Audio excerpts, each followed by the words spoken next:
The village of Bogorodichne, which is near Sviatohirsk in the Donetsk region, is called a ghost village. One will not meet people here. It was liberated on September the 11th. The Russian invaders shelled this settlement every day in the spring, and after that, the village was under Russian occupation during the entire summer. 90% of Bogorodichne is in ruins.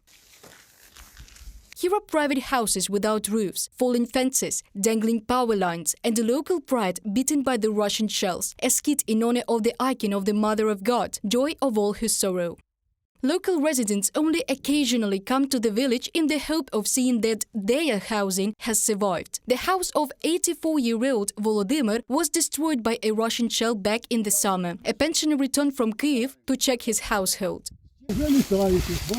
Oh, they are already flying. The sun has warmed them up. They are already flying. Can you see it? They are flying, my bees. The elderly family left their native village in August, which at that moment was under the occupation of the Russian invaders, after the wife of Volodymyr received a shrapnel wound.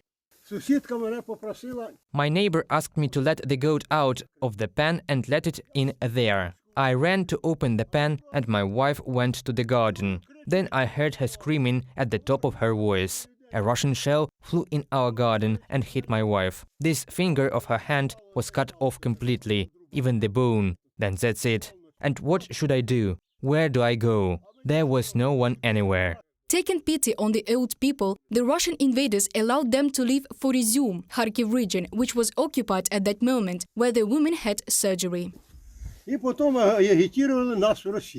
Then they agitated us to go to Russia, somewhere in the Saratov region. Well, everyone agreed and went there, but I didn't want to go. I said, who does need me there, in Russia? I receive a pension here. Well, we spent exactly 2 weeks in the hospital. My wife got her stitches removed and we decided to go to Kyiv. For more than a day, the elderly couple was traveling to Kharkiv, and from there the police helped them leave for the capital. Recently, having learned that his native village was liberated by the Ukrainian troops, the pensioner decided to return here. But he does not plan to live here yet, because his family house, like hundreds of others, needs to be renovated. Before the beginning of the full-scale invasion, about 500 people lived here. Now it is a quiet place, and only abandoned domestic animals can be seen on the streets. Reported by Dana Kolesnik, Olena Gramova, UATV News.